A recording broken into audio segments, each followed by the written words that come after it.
Hello, my beautiful guys and dolls, and welcome to an episode of Before the Curtain. I'm your host, Abbie Campbell, and we are here to discover the passion behind the performance. Artists of all backgrounds will share their stories about what it takes to create, survive, and thrive in the competitive world of entertainment. Finding inspiration in their journeys, we aim to bring you everything that happens before the curtain. My friends, today's guest is a man of many talents, an artist of extraordinary expertise, and his creations have personally changed my life. He has an exuberant career appearing on Broadway as Zach in A Chorus Line, Fred Casey in Bob Fosse's Chicago, and equity productions of Baby, Damn Yankees, and South Pacific. He was lead adagio in Follies Bergère in Las Vegas and has worked in a multitude of dance mediums from cruise lines to MTV. You've seen him on the big screen in major motion pictures and TV shows like Star Trek The Next Generation, The Golden Girls, The Hogan Family, Saved by the Bell, CSI, The Pretender, Miss Congeniality 2, Drive Like Lightning, and Valentine on General Hospital, just to name a couple. He is the author of Dancing for a Living and Dancing for a Living 2. Helping hundreds of dancers from all over the world launch their careers in the industry, he's the owner of Theater Arts Preparatory School in Las Vegas, also known as TAPS, which, if you listened to the podcast before, know that I was part of Year 4, and they have just started their 11th year. Not to age myself or anything. He is here with us today to share his story of creation impacting dancers from all walks of life. My guys and dolls, please help me welcome to the mic the man that makes it happen, Don Mirault. Oh, that was nice. Thanks. Yeah, like a professional. Yeah. You think I should do it for a living? You should look into it. Yeah, you should look into it. I think there's a gift. Yeah.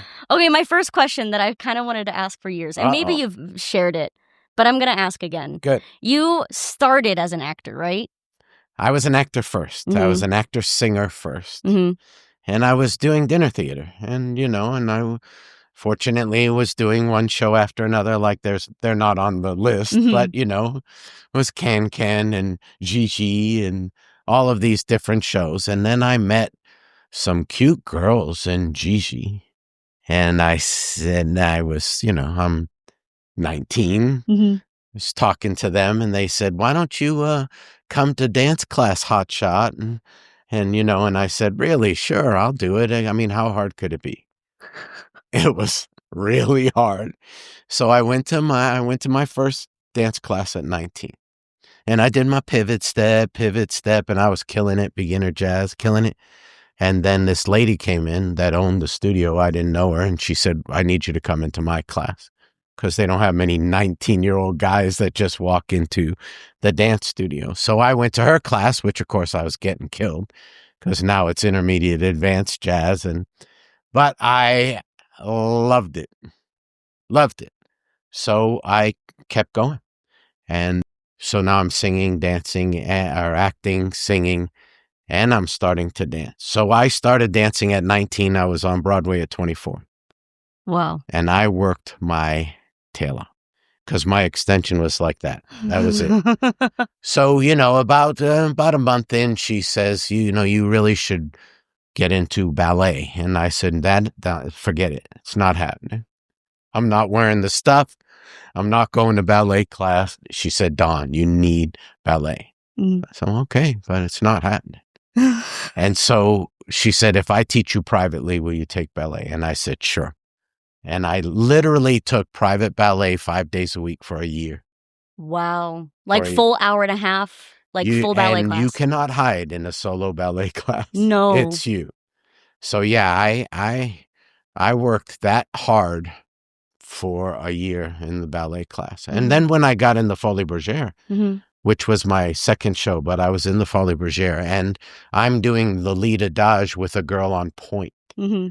So I sent her pictures of it, and it's like, this is the guy that didn't want to come to ballet classes now doing an adagio number on point.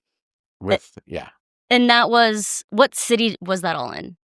Where were you? Where did you take? Initially with dance in Orlando. In Orlando. Yeah. And that's where you took those lessons? Yep, that's where I was stationed in the Navy. I'm in the Navy. I know. Whoa. I know. Rewind. Yeah. So whoa. I know. It's I don't think I knew that. No, I'll go quick with it, but So right after high school, I had to go in the service. I had no money. My parents had no money. I went into the service and I went to San Diego to train, and then they sent me back to Orlando. And I was working in the Orlando Naval Hospital and loved it, but I'm not even on the ocean. I'm not on a ship. I'm not in any, I'm literally a 9-to-5 guy. Mm-hmm. So I was making $118 a week in the emergency room of the Orlando Naval Hospital. $118 a week. Mm-hmm. So Don at 17, 18 liked money and had none. And so I started modeling. So I went to a modeling agency, and back then I was a little veal cutlet and started modeling. And that's what happened. The agency said, you should take an acting class because you really would help your modeling. Well, you know how modeling is. Even back then in 70s, I'm making $300 on a day and $118 a week. So I said, I like this. So I ended up going to acting class. My very first acting class, I walk in and the director says, we're going to go next door to the theater and we want you to audition for the show. Just do whatever the director asks you to do. This is my first class. So I said, okay. So I go over and guess what? They're doing South Pacific. I'm in the Navy at a time when everybody's hair was to the shoulder and mine is short because I'm in the Navy. So they need guys to be the sailors in South Pacific. So they asked me to sing. And had you sang before that? No. So I hadn't sung before. And they said, sing Happy Birthday. And I said, well, I'll tell you what I'm not singing. That's Happy Birthday. So I leave, I go outside, and I'm trying to think. First of all, I don't know South Pacific. I don't know the songs to South Pacific. I'm trying to think of an ocean song. And I remember my mother when I was little singing, by the sea, by the sea, by the beautiful sea. So I go in and I sing for the director, By the Sea. When each wave comes a-rolling in, and I get the part in South Pacific, which later on I asked him, what did you like me about when you first saw me? He said, I saw this 6'2" guy sing By the Sea shamelessly because I was too stupid to be afraid. You know what I mean? I didn't know I was making a fool of myself. I just thought, hey, this is By the Sea, South Pacific. How cool. Got the job. They liked me. I did Carousel. I did Can. I did I did like 4 or 5 dinner shows and studied because now I'm loving it. But I literally learned downstage right in rehearsals. Wow. In rehearsals. Taking voice lessons, doing this. The money's great. I'm having a blast. And I thought, okay. And then again, a year later, I meet these girls that dare me to go to dance class. So it wasn't like I was in competition at 6. Right. Or in high school plays. None of it. Never even had a thought in my head of doing it. It was all based on modeling money that I could make $40, $50 an hour modeling for Target or being some restaurant and toast with my not wife, at the steakhouse and make all this money. So that's how it started. Wow. And what got you out of Orlando? Well, another crazy story. I just met this girl who was an amazing dancer. I sense a theme here. Yeah, and yeah, girls. they saved my life. I'm trying to pay them back. And she was an amazing dancer, and we went to literally a club, and we were doing disco.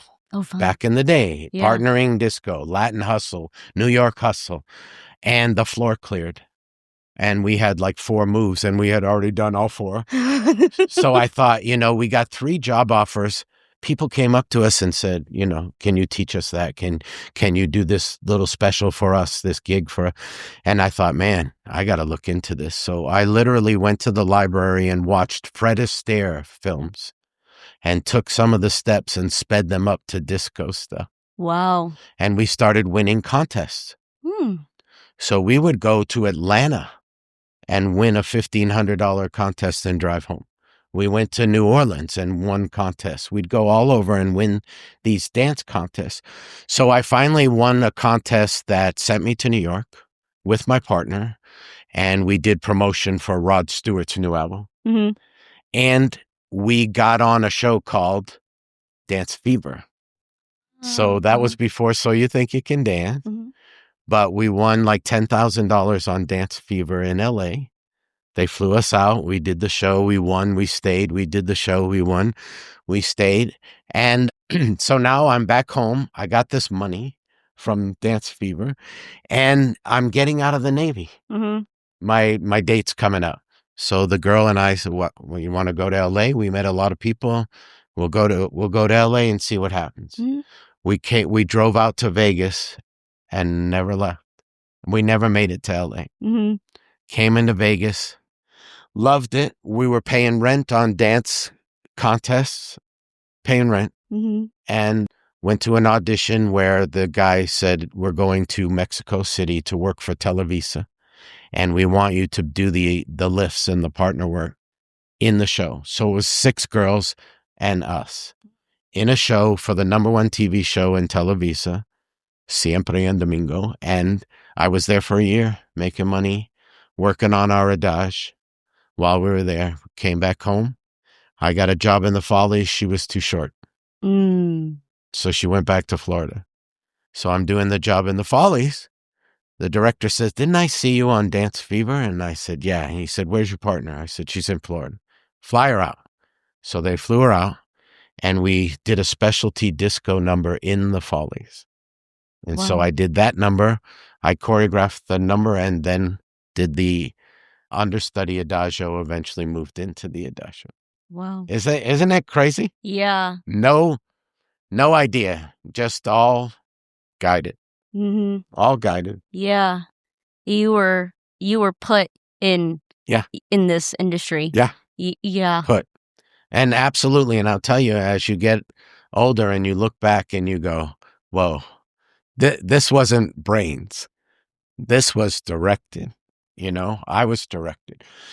And it's so obvious. It was just so obvious, and I try to tell young people today, I was born to be center stage. You were born to be. It's not a mistake. You're supposed to be there. And then you're more comfortable being there because that's where I'm supposed to be. Mm-hmm. That's what happened. And then it went crazy. I loved the Folies Bergère, but I was behind. I was always behind as a dancer. Because you started late? Because I started so late. So I'm in the Folies Bergère. People are partying until 4 a.m. I can't because I got dance class at 10 because I'm not strong enough yet to be in the Folies Bergère. So I'm trying to catch up.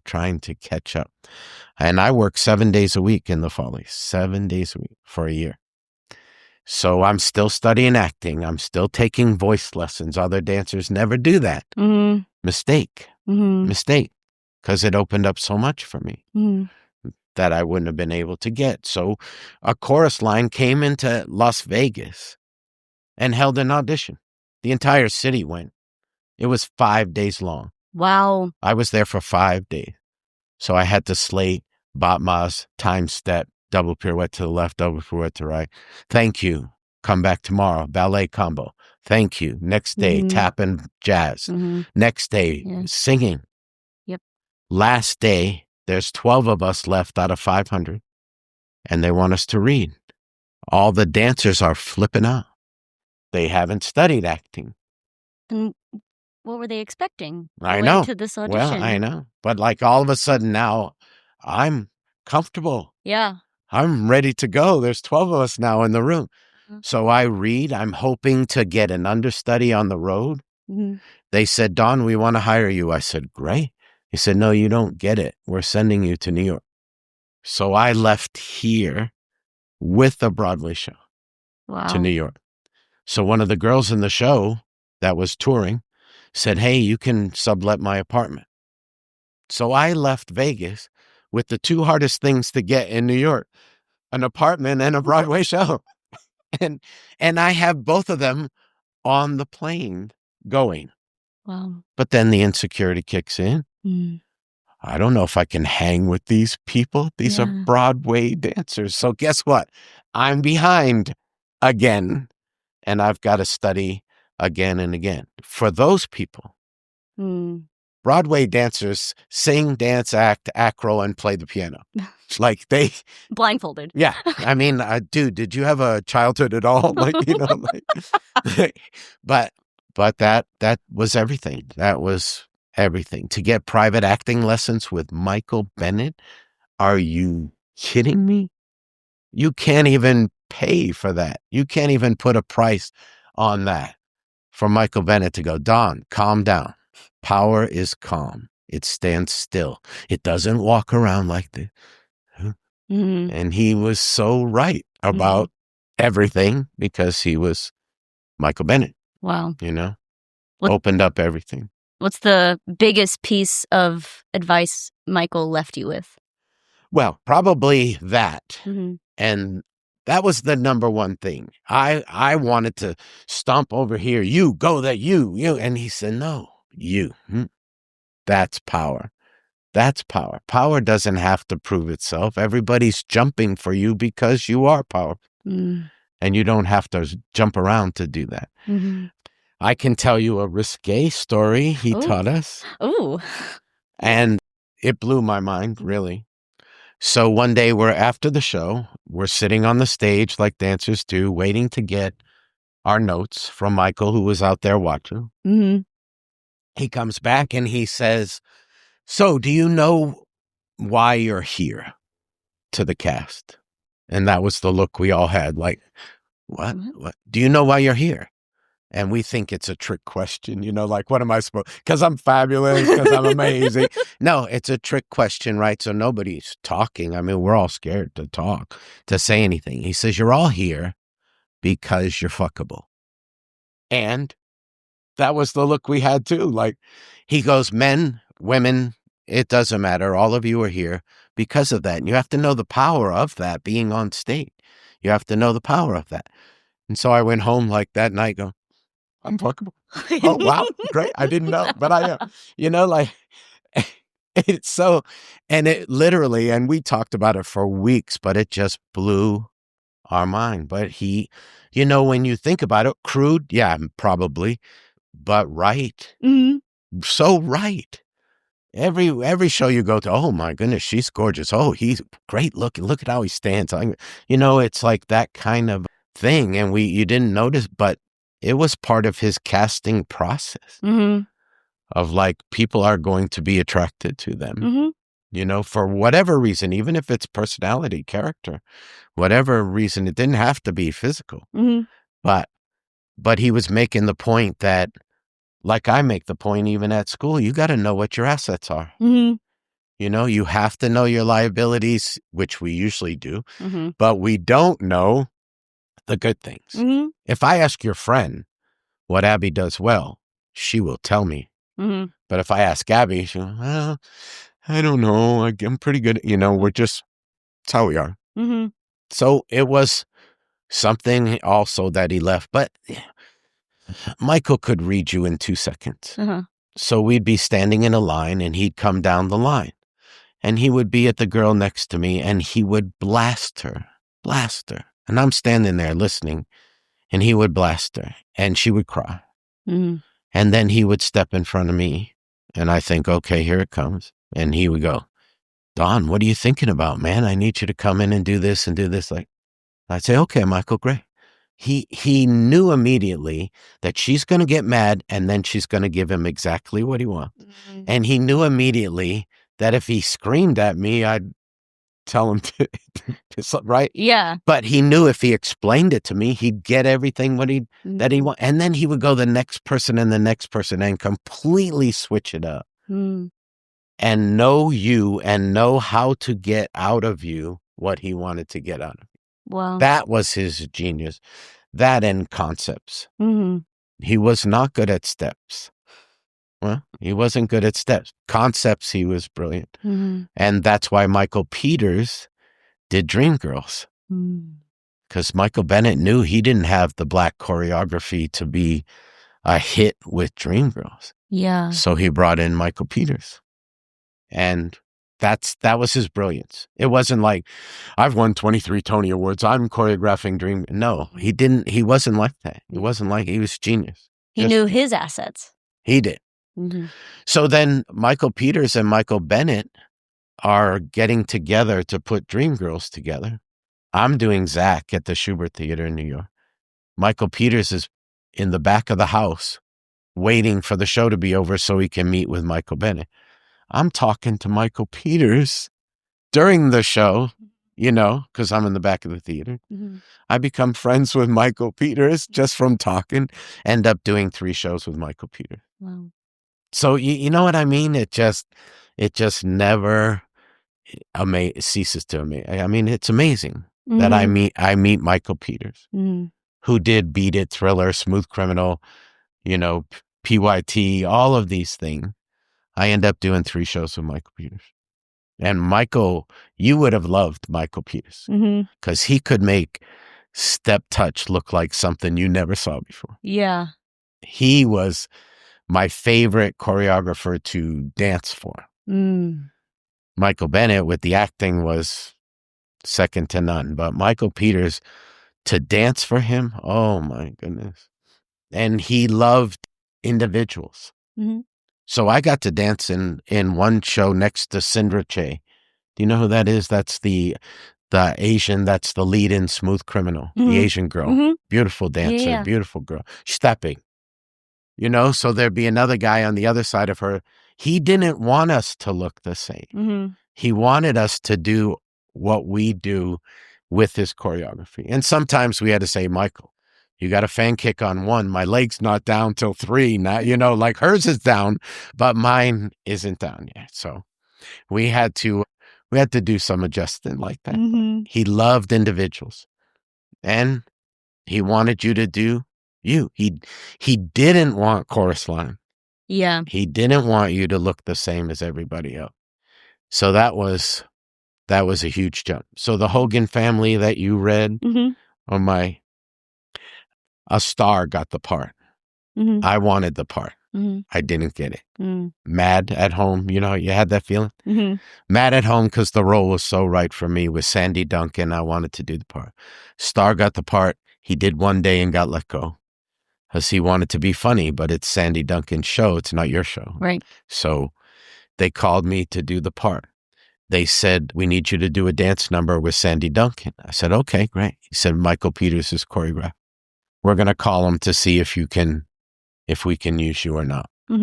So Michael told me the story later. They called me and said, we hired Don Mirault. You think he can do it? He goes, yeah, he can do it. But what if I hadn't met Michael Peters? Yeah. What if we hadn't talked? If he hadn't seen my work? I mean, this is the deal. It's not a coincidence. Not a coincidence, And I don't care what your beliefs are, if the universe or whatever, but man, guided. Absolutely guided. Because I wasn't that bright. I was fearless, but not that bright. So yeah, it just went, it just went. From there and there. Yeah. Wow. How did Chicago come into your life? Well, later on, a chorus line 1 came to the Sahara Hotel. Much later, like I did it for a year, toured, opened up LA. 6-7 years later, Michael calls me at home, which you gotta, hi, it's Michael Bennett. You're like, oh, hello, Michael. Right. Yeah, what's up? Like you're like, trying, oh you're trying to be so cool. And Michael Bennett calling you at your house. One of the Zachs here needs like 10 weeks off. He's getting married, wants a honeymoon, all time off. Can you do the show? Come back and do the show for 10 weeks. So we can only pay you $2,500. I said, oh, that's good. Like it's 1987. And I got to do the show for 10 more weeks. And it was. I had matured, 4 or 5 years later, and I wasn't trying to prove myself. I knew I had done it already. So, man, what a joy to just do that for a short period of time and see the changes. So I did it out here because I wanted local friends to see me. Oh, yeah. in the show. I only did it for about 3 months. It ran for about 6. And equity production, which was great. Then I found out they're doing Chicago, and they saw me in the show. They brought me in and had to dance, which was great. They had a vocal audition that was a nightmare. Like everybody auditioning to sing was in the audience, and you were called to the stage. Yeah, to sing in front of everybody else. And the panel sitting up there in the front, Jeremy Blanton and Jack Bunch and these people are sitting in the front. And they're called up and I'm sitting in the audience like, are you kidding me right now? Like, but again, we always assume everybody going in the room is good. Yeah. So I'm watching a guy get up. So that wasn't so great, and then another guy, and oh, he's pretty good. And finally, I was gaining more confidence halfway through than I did in the beginning, which like, oh my God, I got to stand up in front of no. So I got up, did the song, got the part of Fred Casely and was able to do another equity production. And Chicago is crazy show. It's a crazy show. And Fred was great because I got to do a few of the dance numbers, but not all of them. So I got to work on Fosse's style, but didn't get my butt beat because of Fosse's style. It was so hard. And we would spend an hour. Start the car. I know. An hour. Yeah. They were so specific about every single thing. And it hurt. Those positions. Those positions are... You're back and and I'm still a young guy, but I'm like, oh, wow. Oh, my God. Everything hurts so bad. Yeah. But it was fun. I bet. And it was fun as Fred Casely because Fosse was gone. He was not part of the production, but Jeremy Blanton was part of the production. And he said, Don, you're a ghost. So I get shot right in the beginning with Roxy. Yeah. And I come back for the courtroom scene to reenact the whole thing. He says, you're a ghost. You can do what you want. Oh, no. Not No. a good thing to tell me. No. Not a good thing to tell me. So, Fred Casely's so fun. Every time he comes on stage, the music goes, because he's always walking in there. And in the very beginning, she points the gun at me and I say, oh, baby. And she says, don't you baby me. And she shoots me, right? So one night I say, oh, butter buns.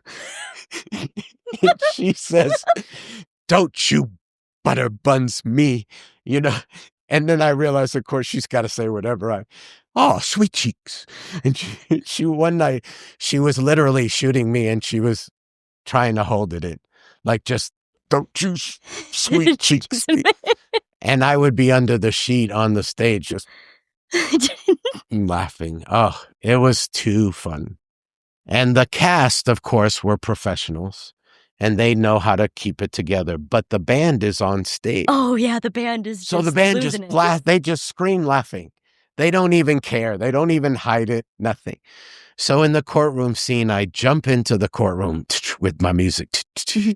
And I say, Roxy, that note you wrote me, telling me it was all over, telling me we had to quit, and I would bring a different note every night. So one night I'd have this piece of paper like, that little note you wrote me. and the band is going crazy. I got a cashier's tape. And I put it in my suit pocket and I went, Roxy, that note you wrote me, telling me it was all over. and the guy that's pulling it out the whole line. And it's rolling on the floor. It's all this big paper. It's rolling on, telling me it was all over, telling me we had to quit. And of course the band's howling. And I know the Billy Flynn, who was such a pro, but I know when I got him, because he would take his glasses off and go, he'd clean his glasses, which means he was trying not to laugh. So for the band, on my last night, I had these plastic musical quarter notes made. And I took them out and I went, Roxy, those notes you wrote Stop. telling me. And the band went absolutely nuts. And it was my last night, so it was all fine. But I threw these quarter notes up in the air. Oh my goodness. It was. Even as an audience member, I Yeah. would lose it. No, and they so did. Funny. And I didn't get in trouble. I never would have done it if it was trouble. But the audience really feels like they're seeing a special night. Like when they see the cast or the band go, like, this doesn't happen every night. We're getting to see that. So it was so fun. Oh, I love that. The guy playing Mary Sunshine, that character? Yeah. So she's half man, half woman. He's got heels on one side. He's got mustache on the other side, all of that stuff. He's sitting in the jury box, Mary Sunshine. Yeah. And he's part of the jury. He says to me before the courtroom scene, Don, I forgot my toupee. Can you bring it to me? I said, sure, I'll bring it to you. So I come in, I got his toupee in my hand, and I jump into the scene like I always do, and I throw the toupee at him. And I go, Roxy, and I start my bit. But I threw the toupee at him, and it landed right here. And I look over at him, and he looks at me and goes, and now I have all the lines, but I can't talk because I'm laughing so hard that the toupee landed. I just threw it, and it landed right there. Yeah, wrong place for the toupee. But that was a fun show. Really fun show. It's great for the ensemble, too. And I teach the kids at school, the gun, the song, because the ensemble gets to be circus performers, showgirls, showboys, journalists. They get so many different characters in the show that it's just so fun. And then the choreography is ridiculous. Oh, yeah. So. Wow. A lot of fun. Oh, my God. It's been a tough 50 years now. Oh, yeah. Yeah. It was very tough. Do you know now that as of March, I'm 50 years in the industry? Wow. Is that crazy? You mean like this past March? Not last March. Okay. Wow. Last March. So I started at 19, turned 69 in March. Wow. Isn't that nuts? 50 years. Yeah. It's... A lot of my friends are like, how did you stay in the business all this time? What would you accredit that to? Wanted to. Okay. Yeah. I always tell the young ones, too, if you have a choice, don't do this. I use that quote. There's a few quotes from you that I still use. Yeah. Well, I mean, I'll have a dancer. I either want to be a veterinarian or I want to be a veterinarian. Yeah. Because you won't be able to compete. Because the people that are in here and love this have to do this. And you won't be able to compete with those people. I had to do this. I didn't have a choice. I didn't have a set of parents to say, hey, can you send me 300 this way? I mean, there was no option. This had to happen. And it did. If it has to happen, it will. I mean, you see those quotes too, like if you've been given a dream, well, there's every intention that you're going to execute that dream. Otherwise you wouldn't have been given it. Yeah. So it really is. I feel like the old guy now that's just aware of so much more because of how directed everything was. So directed. And then now with the school, I mean, it's just continuing on, It's great. Before we get to taps, I do want to ask, were you, during all these production shows, were you continuing to like audition for like more just as an actor for movies and TV shows, or was that separate afterwards? Well, I never wanted to be a dancer. That was never an option. I never thought about it. And here it was almost like my direction was completely changed to dance. So I was dancing. I did TV specials and music videos and cruise ships and did all of these things as a dancer. And then as my dancing started to slow down, I'm getting 35, 36, I segued back to the acting. But that was my initial thought in the beginning, was I was going to act. But, like I said, God has a sense of humor. You think you're headed this way, but you're not. You're headed that way. And then you come back and then it kind of went full circle where I'm in LA. I've got lots of credits now. I have an agent. So that was a big deal, because even I brought in a lot of people to see Chorus Line when I was there. Agents, casting directors, paid for their tickets, and it was a huge help. So I thought, I'm never going to have a better jump off period ever in LA, trying to break into LA than right now. So I stopped and had a big hotshot Beverly Hills agency that didn't do anything for me because they were too busy doing the contracts for their stars, because it was a big agency. And I realized I got to go to a smaller agency who's going to help me. And I did. And she was brilliant, Francine Watkin. And I joke about it, like start at the A's and go to the Z's. And I had Francine Watkin, that's how long it took. But she did some things for me that I would have never done. So I'm doing featured roles. 4 lines here, a line here, a line here. I'm having a blast. I think this is the greatest. She says, we're not going to do featured roles anymore. I said, well, what do you mean? She says, if you do featured roles, they'll think of you as a featured actor. We're only going to do co-star. Okay. A month, nothing. 6 weeks, nothing. All of a sudden I start getting auditions for co-star. Land a couple co-stars, doing good. Oh my God, this is great. We're not doing co-star anymore. We're going to only do guest star.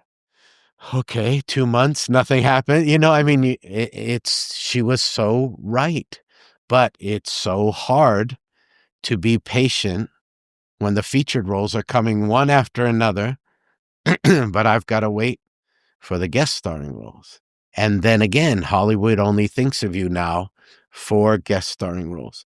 And when you get a guest starring role, you're going to get 4. When you see commercials on TV and you see a person on a commercial, then you see them on 3 other commercials. That's how they work. So I got 1 guest star, and all of a sudden Star Trek's calling this company to see how I was and what they paid me in order to hire me for that company. And you just learn so much. It feeds. It's how LA works. Yeah. Where did you get the idea to invite people to see Chorus Line? Or, right? Oh, well, because I was in the Navy first. And it kills me, even with the school. Artists don't market. They don't market. They think somebody's going to discover them. But every other business markets. Yeah. I don't care if you have a cookie store. You better market your cookie store or you're going to be out of business soon. But dancers don't market. So I made a little postcard. Come see Don as Zach in a Chorus Line for free tickets, call, da-da-da. And I mailed them out. And you know where I got so much crap? From the cast. Really? My own cast. Huh. Oh, look, Don's going to be a big star. Look what he's... Oh. I'm like, why aren't you guys doing this? Why isn't everybody doing this? Yeah. You're in LA for 3 months. What if you get something else right from this show? Yeah. You won't unless you market. I had agents coming backstage with their card. You need anything, give me a call. Yeah. Because thank you for the tickets. The show was amazing. Loved what you were doing. How are you going to beat that? You can't beat that. Yeah. And you sure can't show it in a video. When somebody comes live and sees you up there, there's no hiding it or editing it. That's what it is. So I had my little postcards and I got made fun of by my cast. Wow. And it worked like crazy. But I saw it work in New York. Okay. I was in New York and I was doing the role. And The Edge of Night came in, which was a soap opera. You're too young. But an older soap opera. And they came backstage and said, Don, we're doing a show on our show. And we need a director to we need a person play the director on the soap opera. Will you do it? I was doing a soap opera in the daytime, Broadway show at night at 25 years old. I thought I died Yeah. hello, Mom, I made it. Yeah. I thought to do this, and I was not tired. I was so excited to run from 4:00 to the theater to eat and get ready. They worked around my Wednesday matinee. It was insane. It was insane. And I had a 3-day contract with the Edge of Night at $7.50 a day, guaranteed. If I didn't work, I got 3 days at $7.50. If I worked 5, I got 5 days at 7. I thought, and again, I thought everything was going to go like this. I didn't know that this career goes like up this. And down and up and down. Yeah. But then I think that really helped me understand that people will see you and hire you for something else from this. So it was a huge benefit, maybe the benefit of why I, did what I did in LA. But I'm telling you, we talk about the decisions you're going to have to make. I'm leaving a $2,500 a week show. I'm quitting because I want to jump off and try LA. And I'm thinking, who in your lifetime is ever going to pay you this again? And you're leaving. But I had to leave. Yep. I had to leave. I had to try. I had to see how it was all gonna go. Some of those cast members were in another 3 years in the show. I had to try it. Yeah. Why not? No, and it was worth it. It was really worth it. Absolutely. And it was a blast again. The TV shows were a blast. Hard, but a blast. Because you're the fifth wheel. Yeah. You're the guest star. Yeah. They had one last week. They'll have one next week. They all know each other. It's so funny. I had to share this with you, but I enjoy watching like different TV show reviews and like kind of movie critics. Right. Because enjoy the storytelling and I like hearing other people's opinions about shows. But in this clip, they were talking about like medical devices and General Hospital came up and all of a sudden he showed a quick clip and I went, wait a second. Hang on, I know that man. That's Don Mirault.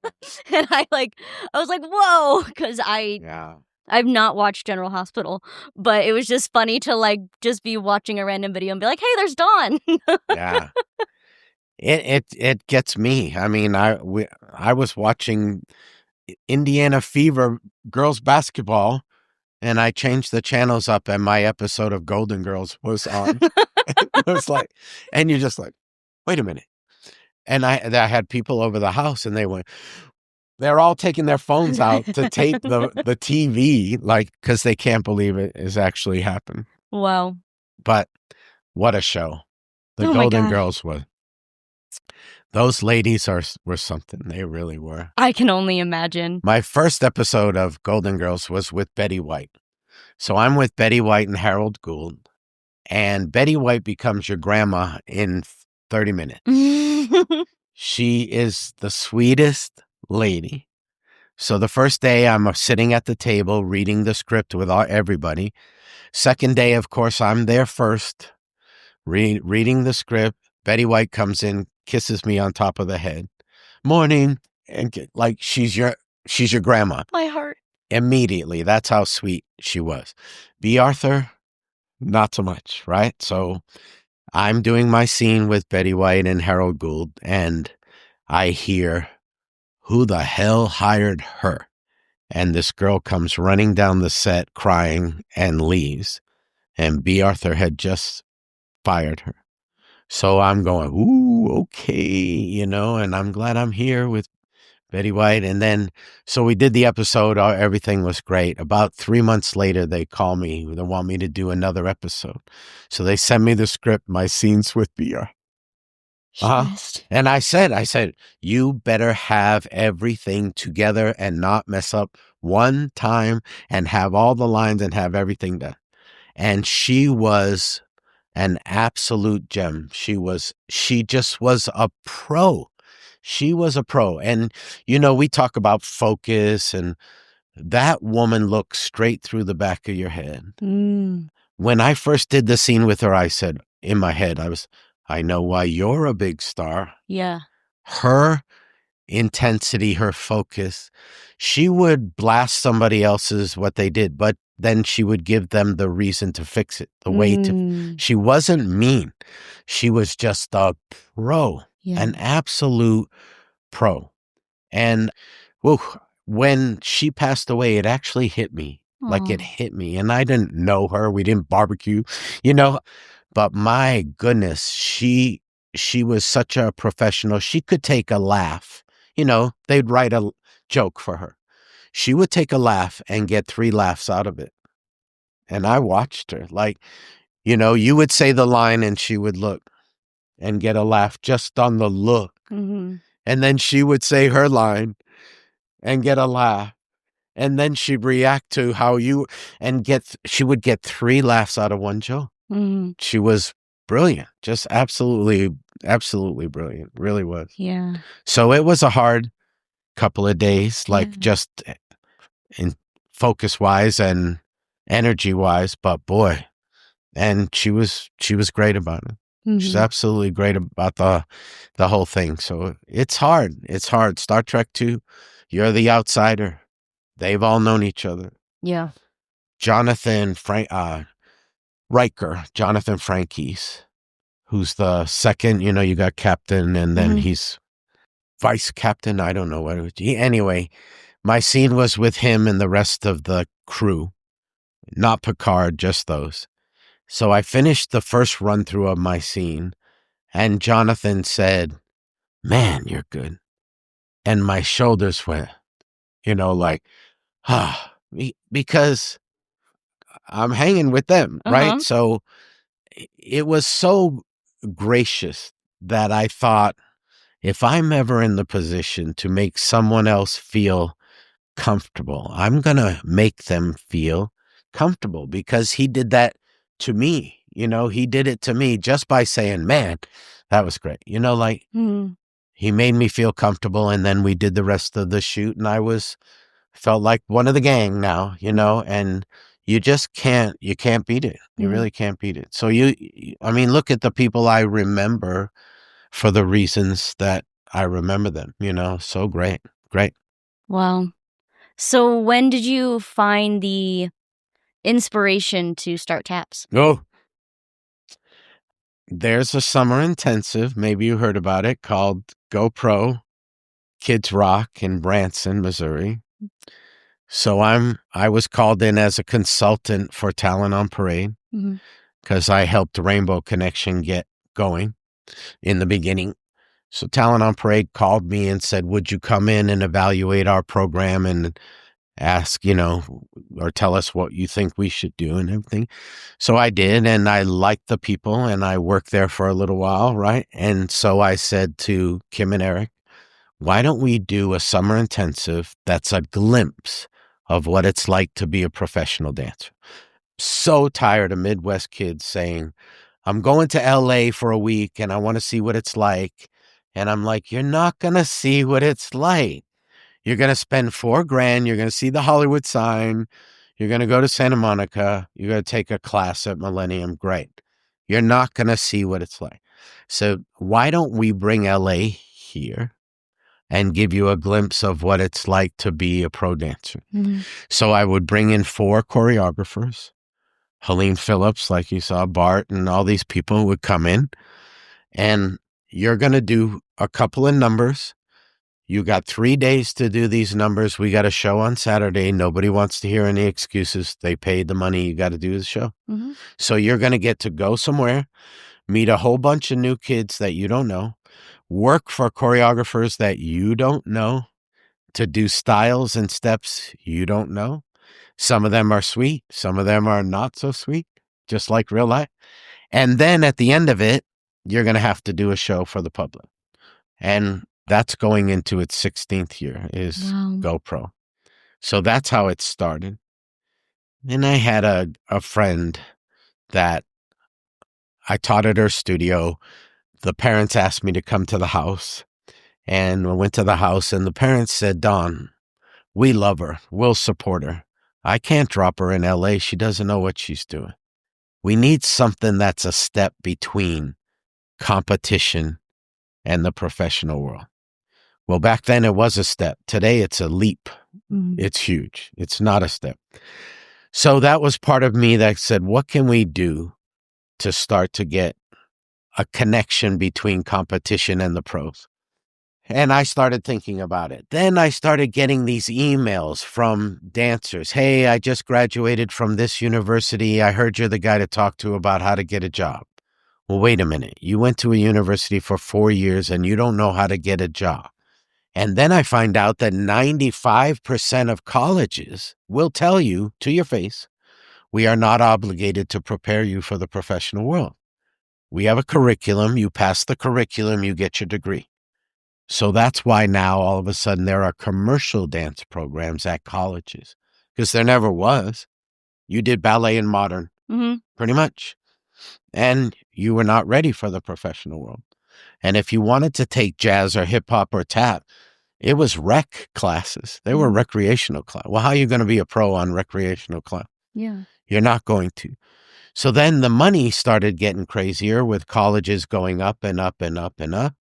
Pace University, Chapman, University of the Arts, which is no longer there, Point Park College, a couple of really good commercial dance programs. Really good.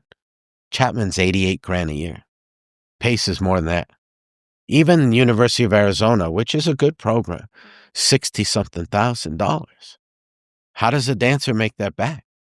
So I got mad. I got mad at these dancers that thought they were going to dance professionally, and now $150,000 in, they're not ready. You know how many dancers have come from college to taps? A lot.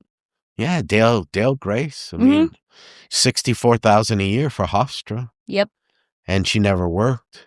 She said, Don, I roll on the floor for $64,000 a year in modern. And I love modern, and I'm not dogging modern. It's strength and core and style. I mean, it's brilliant, but there are no modern shows. Yeah. You know, contemporary too, same thing. So I thought, I want to put together a trade school.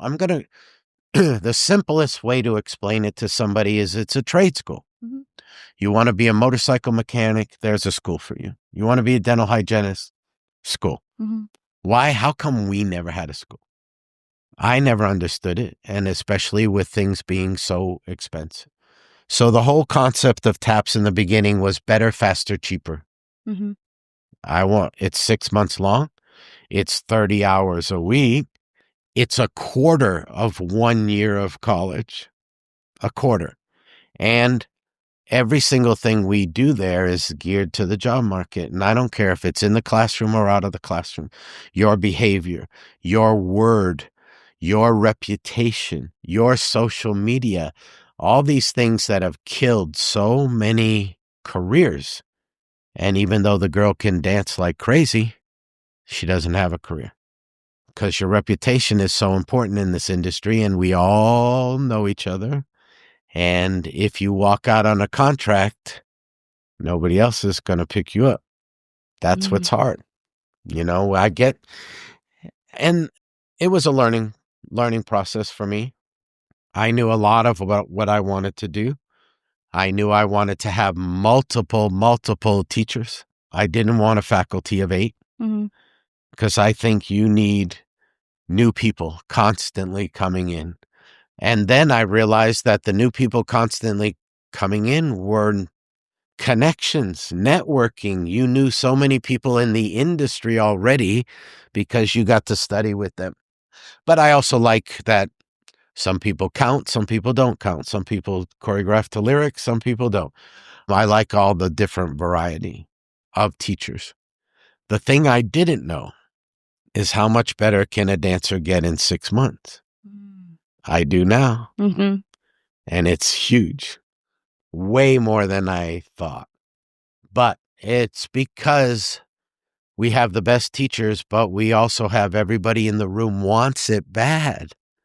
Nobody's rolling their eyes. Do we have to do it again? Do we have to do it again? Do we have to do it full out? No, everybody wants it bad. So there are no parents, and there's the best teachers, and everybody wants it. Mm-hmm. And so when you work like that, I'm 4 weeks in of the new season. Mm-hmm. Their ballet is 10 times better than it was 4 weeks ago. Mm-hmm. How's it going to be by March? It's crazy. It's crazy. So that was huge. And I was begging employers to come. First year, second year, third, fourth year. Begging the employers to come. Royal Caribbean, I will fly you out. Mm-hmm. I'll put you up if you audition my dancers. Hard. It was hard to get them. Took me 7 years to get Disney. Now they come. They came the first year. Can we do this every year? Yeah. That's what I've been trying to tell you. I know. Every year I want, and they were so sweet. The senior casting director says, Don, I'm going to be here every year. I am going to set up a TAPS folder in our database so that when you do your profile, your submission comes through the TAPS folder. Wow. So that even the casting director in Japan or Paris or wherever knows where you're from. Mm-hmm. And again, I'm thinking you cannot put a price on that. What a compliment. What a compliment. Wow. So we had the casting director for Cirque du Soleil. Now the casting director today for Cirque du Soleil has been teaching at TAPS for 6 years. Mm-hmm. She's casting for Cirque. Mm-hmm. Last year we had class on the Beatles' Love stage. Mm. The year before, we had class on the Mystere stage. Like, she said, Don, if I see, because, Cirque du Soleil's audition is invited only. Mm-hmm. And there are millions of dancers been trying for years to get invited, and they can't. She said, if I see TAPS on the resume, they can come to the audition. So we get a private Cirque du Soleil audition. Mm-hmm. Now we have dancers in Mad Apple, in Mystere, in MJ, in Awakening, in all of these, in Disco. In all of these shows in town. Can't beat it. Mm-mm. Can't beat it. And she's coming next week, actually. She's here for 5 days. She lives in Florida now. Mm. But Marquis Jen is coming next week. She said, I want to teach. I got her twice. I said, while you're here, teach on Monday, teach on Thursday. Yeah. Yeah. Oh. You just, now they're coming. And the fun part of it is they're competing against each other to come first. Celebrity doesn't want to lose the best dancers to Royal. Royal doesn't want to lose them to Holland America. So they're fighting, Good, fight it out. Did you ever think it was going to be that? No. Like I told you, I'm not that smart. I'm not that smart. I wanted to do a school. I really wanted a place for people to work and for people to fulfill what they want to do. I really did. I have had so many Bonnie Story. I mean, and Holly, these names, these legends in the industry, Carol Connors. This is the best school. That wasn't even a thought. Never even a thought that we would have the success rate. I always say for marketing, 72% job placement. Last year was 81. 2 years ago was 84. It's nuts. When most places don't even know their job placement. Mm-hmm. And some of them will say 20%, 24%. Well, most of them don't even know. And the reason they don't know, unfortunately, is because they're not interested in last year's dancer. They're interested in next year's money. Mm-hmm. And as you know, I follow my students through their career. You're never out of TAPS. Mm-mm. And how many times have people, Don, the contract looks good. Can you look it over for me? Okay, great. Oh, yeah, all the time. Right. You're never out. So it has become something that I never dreamed. I mean, I really never dreamed that it would be. And it is, we talk about Broadway, and yes, Zach was my favorite role. But whether it's movies, television, Broadway, this is hands down the most rewarding thing. It's just, I mean, it just blows me out day after day. Dad so write me. The worst. Honestly, the worst. I had a dad, his daughter went in Beatles Love, and she's doing another show now. I think it's one of the Halloween shows that's happening. Okay. And this dude's this big. And he came and grabbed me, picked me up and hugged me, and he's bawling. He's crying. And he's saying, thank you so much. Thank you so much. And he said, you don't know what you've done. He said, my daughter's dancing in the professional world. Great. Her mother wanted to dance and wasn't allowed. Her grandmother wanted to dance and had to work. He said, everybody's living through her in the whole family now because of this. Mm-hmm. I had a dad, little tough Italian guy, came to TAPS. His daughter ended up being Tinkerbell at Disney. Aww. He's crying. This is like having a son in the NFL. What a comparison. Right. Well, and I told him, I said, you know what? You're not far off. She's at the highest level that she can go. Yeah. You know, I mean, she's at the height of her field. Right. So why wouldn't it be? Mm-hmm. You know, like that. Of course, she's not making millions, but, you know, still. Yeah, that's still a major credit, major moment. Yeah. So it's been those kind of things. And it's been so rewarding. I could do a million stories on that, you know. Grace Dale, who we were just talking about. What a gem. Belle in Beauty and the Beast. Mm-hmm. Belle. Mm-hmm. She didn't even really sing when she came. Mm-mm. And now she's Belle. She's on the castle stage again. Loving it. Equity show. Money's good. Loving it. I went to see her. I saw Beauty and the Beast 4 times in one day, you know. But they did this 25-minute show. Yeah. And it was brilliant. You got the whole story. All your favorite songs are in it. And it's 25 minutes long. I love that. It was great. So I watched it 4 times. So I'd watch the show and then I'd go around the park. Then I'd come back and watch the show. Then I'd go eat and we'll come back. You can't beat it. Amazing. And it doesn't have to be the big jobs. It's just how happy. Ellie Grimm did MJ Live. Mm-hmm. Dream job? No. Okay. But just to go see her and just to see how happy she is dancing and how many times they've said, I can't believe this is my job. This is my job. Mm-hmm. I'm getting paid to do this. Mm-hmm. Not at Chipotle. I'm getting paid. Sorry, excuse me. Mm-hmm. Talking a lot these days. Yeah. Well, yeah, it's interesting. It's cool, but it's also like TAPS will always very like, there's not the multitude of jobs that you can do, but also like there's so much performing as well, not just dancing in your dream role. Right. Oh, well. Weren't you on Netflix and I was documentary? Well, this is what I mean. Series. And like I love being an MC. Never, ever in a million years did I think I'd love being an MC. No. But here I am at the Wynn in Fontainebleau. And we all think we know where we're headed. But I love it. Love it. It's just like being on stage. Yeah. It's great. So much. It's so easy. And I'm like, I get how much an hour? Say less. Yeah. And one day when you go out, and this happened to me in Chicago because at the beginning of Chicago, the guy walks out in the suit, curtains closed. He's got the old-fashioned microphone. Yeah. You are about to see a show of lust and greed and sex and all the things we know here, you know.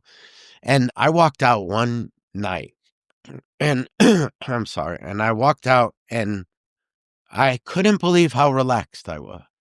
Like I'm thinking this will wipe out 99% of the population to walk to a mic, center stage by yourself and talk to an audience.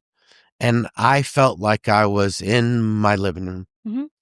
You know, I mean, I was walking out and it just dawned on me that I'm fine. I'm good. You know, there was no nervousness. I didn't worry about messing my line up. You know, I mean, it was surprising to me, you know.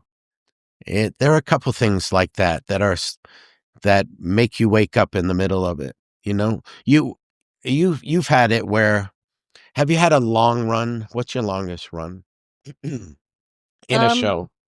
I mean, like, my longest contract is the Paris show. Oh, yeah. Because, we're still going. Well, what I've noticed is you're a nervous wreck. You go through rehearsals. Oh, my God, I can't learn another step. What is it? Then you have opening night. Then you have your second night, third night. Then about 4 weeks in, you have this huge jump because the nerves are gone. Mm-hmm. And like I tell the kids, nobody that's nervous can be creative. Mm-hmm. The nerves have to go away. Now I can create because I'm not nervous. So after 4 weeks, you see this nice little jump. Well, I had never done a really long run. And then I realized, so I had this jump after 4 weeks.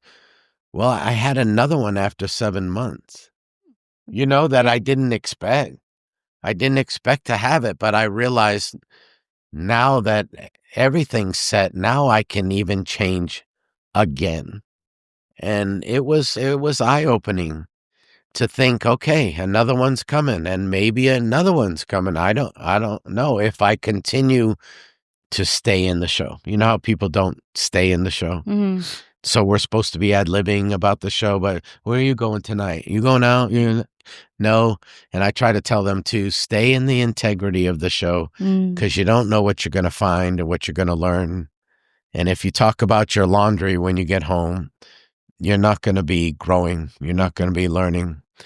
And then that's when people get bored of the show. Mm-hmm. People say, how can you do the same show every night? I'm not. I'm doing a different show every night. Mm-hmm. Sometimes the same way, but it's different. Mm-hmm. So, and Chorus Line taught me a lot because I was the director of the show. So when something went wrong, technically, only one person can fix it. Mm-hmm. So when the computer jumped 3 light cues, my character has to go, okay, jump to the ballet combination right now, guys first, because I got to know the light cues and what just happened and make the changes to fix it. Otherwise, we're 3 light cues behind for the whole show, and that's not going to fly. Mm-hmm. So it was a lot of responsibility, but then it made sense. Who else is going to fix it? Yeah. Who else is going to fix it? Yeah. And even one night, I'm so bad. The musical director was playing 100 miles an hour. I don't know what happened. But the guys, I could hear them grunting, and they couldn't even do the combo. It was so fast. Wow. And I said, all right, we're going to do that ballet combo one more time, except we're going to do it on my tempo this time. A 1, 2, 3, 4, 5. Woo. And I could hear the orchestra turning pages. Oh my goodness, he came out and blasted me. The musical director blasted me. And Michael fortunately showed up. What's the matter? Well, he says it, you play it, end the story. And he walked off. Wow. And I thought, okay, I mean, he backed you. Wow. He wanted what's best for the show, so he backed you. Some days, rainy Wednesday matinee, the kids they don't look nervous. They look bored. They look, Mm-hmm. Abbie, step out of the line, please. Not in the script. Mm-hmm. You step forward. Everybody else goes, Don's in the mood. And they get nervous like they're supposed to be in the show. And I go, Abbie, how many brothers and sisters do you have? 3. Good. What are the names? Now we got a show. Yeah. We got a real show, and just thank you so much, Abbie, back in line. I could do that. Yeah. And have a good performance from everybody. Mm-hmm. Just because, hope he doesn't call on me, which is how you're supposed to feel. Yeah. At the audition. Mm-hmm. So it was cool. Wow.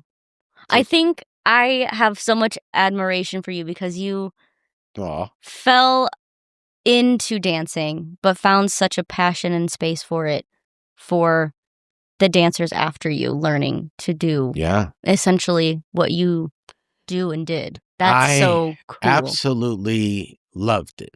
I loved it all. I loved the performance part, but I love anything that we're never going to get good at.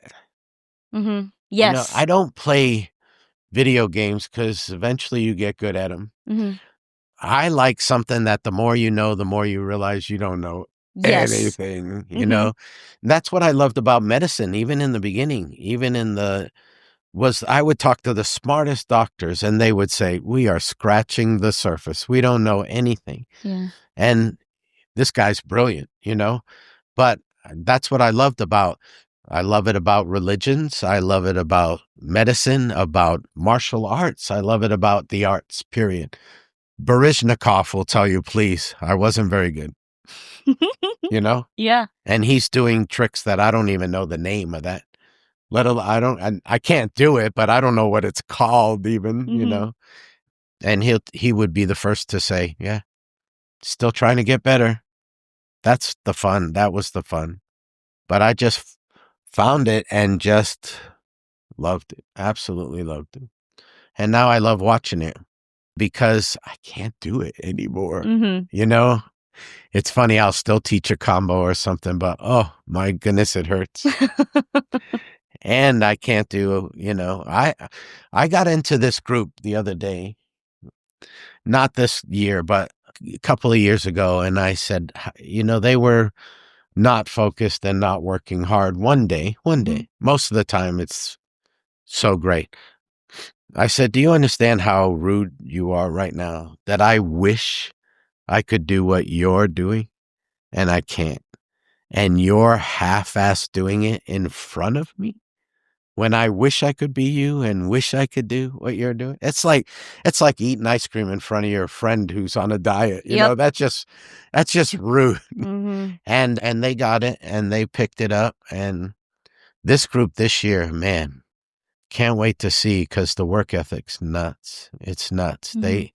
Are they the most talented of maybe not, but boy, they work so hard and they just stay in it all the time. So it's very cool. That's amazing. Did you know Starlee back in the day? Yeah. Very, very briefly. Yeah, because she was year two. Yeah, I think she did come teach our year, and I think I'd seen her maybe one other time. Yeah. But that's really about it. So fun to see her with Lady Gaga. Oh, she's doing great. And that's just nuts. And then we we had one with Mariah Carey, Sydney, and then Camila Cabello. And so, I mean, it's just so fun to see.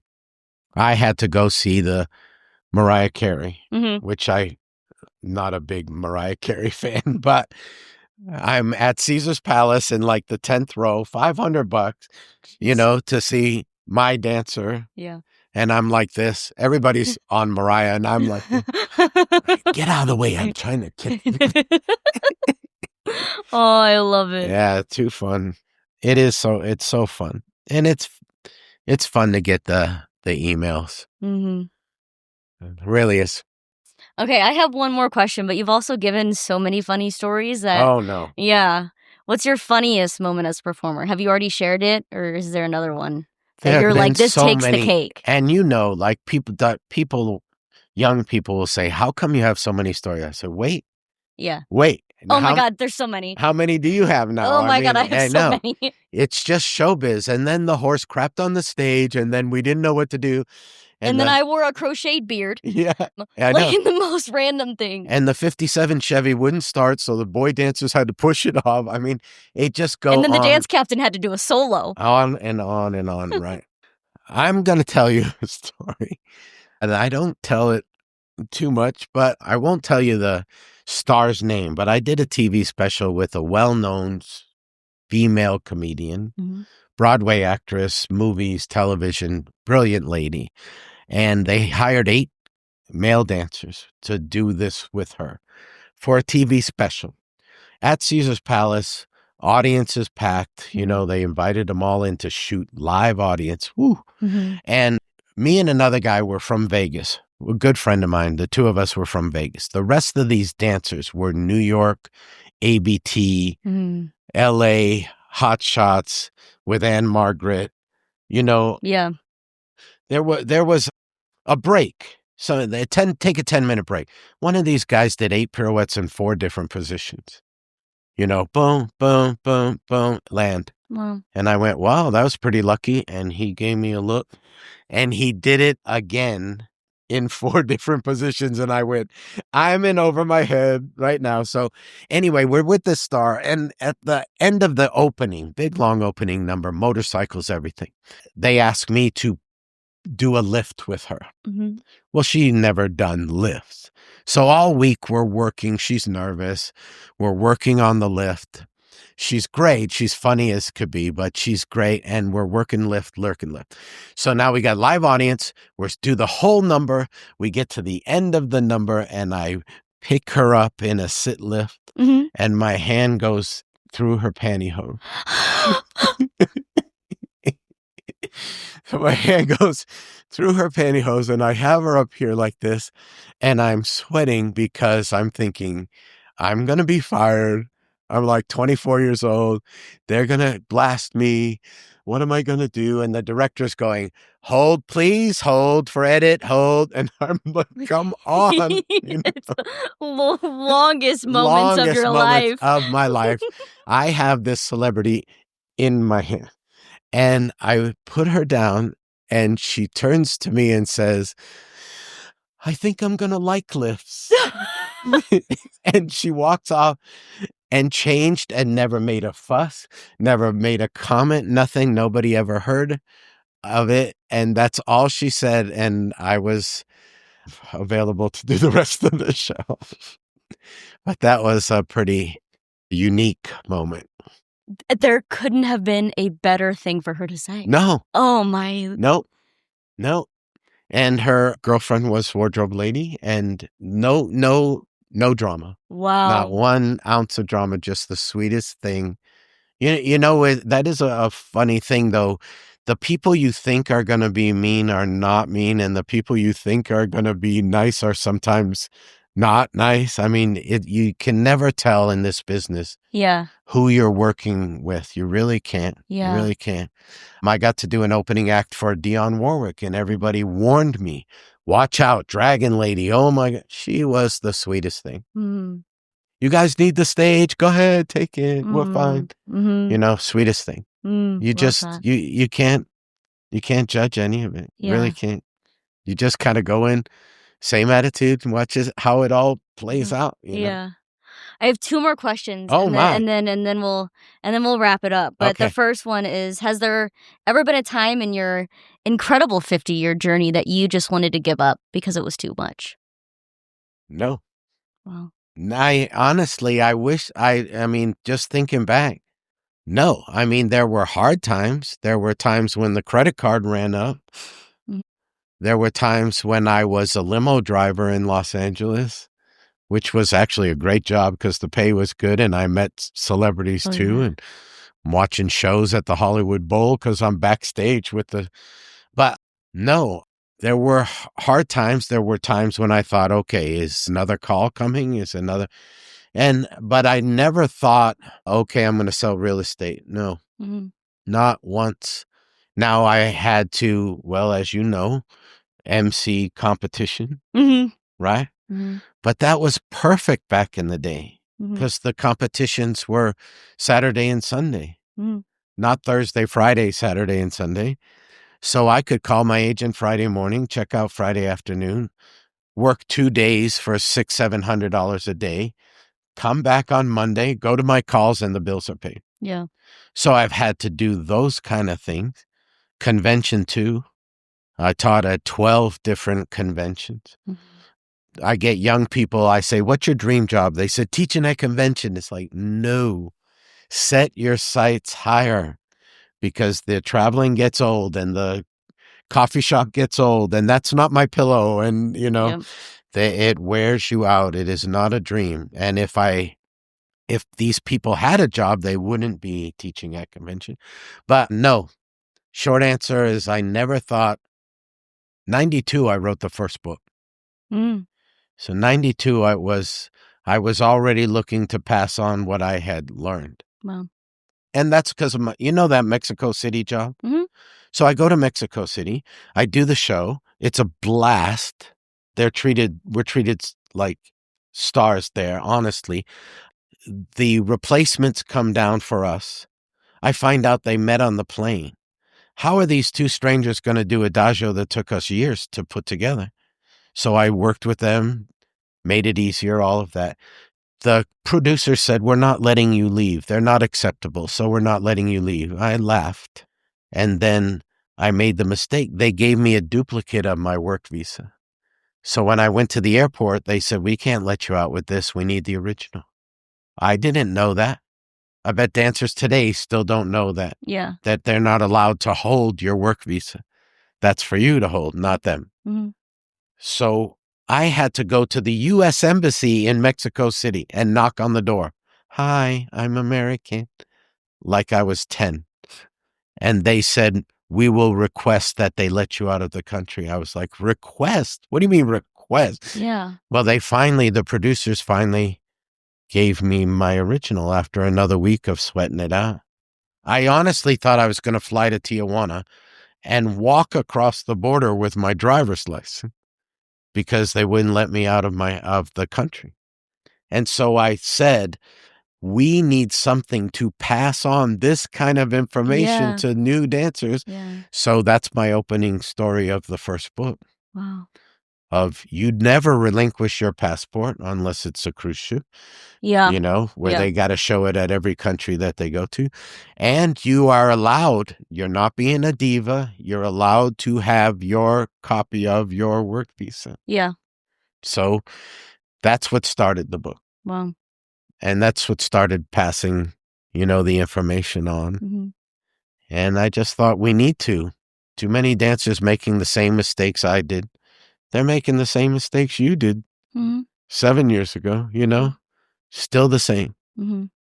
And so many studios are acting like they're training them for the pros, but they're not. You don't even have a ballet teacher at your studio. You don't do tap at your studio. It's so nuts. I just had a convention that I taught, and I taught an acting class within all the dance class. Mm-hmm. And they said, we're here for dance. We're not here for acting. I said, you honestly don't understand that a dancer is an actor first. And more importantly, in every show and every number, and they're going to have to act. Mm-hmm. Oh, that's the mentality sometimes. Mm-hmm. What's your last one? If you could get a message out to any of, do I want to say new dancers?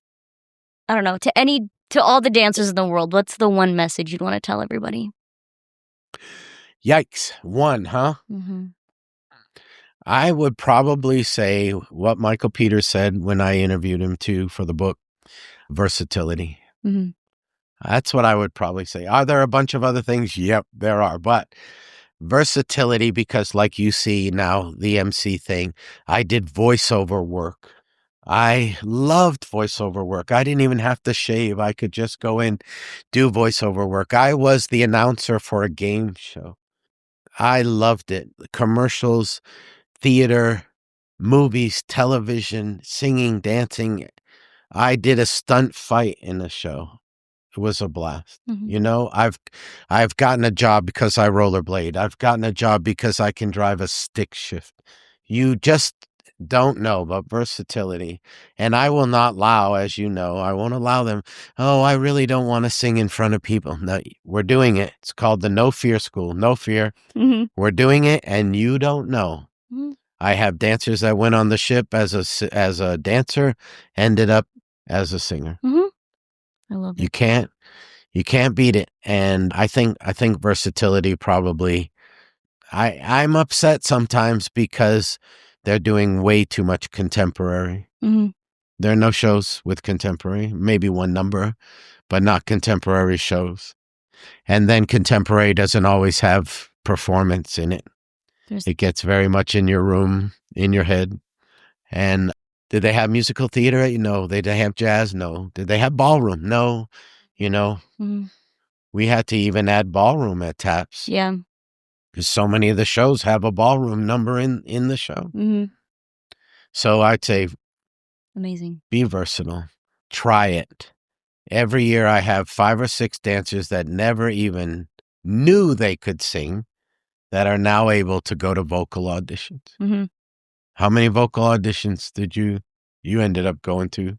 A lot. Vocal calls. A lot. Yeah. In New York, you have 8 bars. Awesome. Yeah. Here's my 8 bars. I used to go to vocal auditions in LA to practice because we didn't have a school, you know? Yeah, So yeah. I would go practice, and I didn't even want the job. I was just practicing my vocal audition. Yeah. Well, one day they said, we want to hire you. And I said, really? It's an equity show, the show called Baby from Broadway. Mhm. And it was in Anchorage at the Anchorage Civic Light Opera. And I thought, okay, if I really suck, at least I'm in Alaska and not here in the States. But oh my God, just singing every night, it just gets so much better, so much better. Oh, yeah. So it was good. But versatility, being able to do everything, even singing, dancing, acting, and I'm over 6 foot. There weren't many of us. Mm-hmm. You know, now I'm competing against 12 guys, not 300 guys. Yeah. Because they don't sing, dance, and act. Right. The LA dancers can outdance you, no sweat, but they don't sing, dance, and act. Right. So the versatility was definitely huge. I think it's huge for everybody, but it was huge for me. Amen. Okay. Well, if anybody wants to follow you or stay in touch with tasks or anything of the sort, it'll be in the description box. And I really appreciate your time with us today. With me It was fun and good to see you again. Thank you so much for listening to this episode of Before the Curtain. Please be sure to rate, review, and subscribe wherever it is you listen to the podcast. We love to hear your virtual round of applause. If you know of a production or artist that deserves to have their story told, send us an email or message us on Instagram by clicking the link in the description.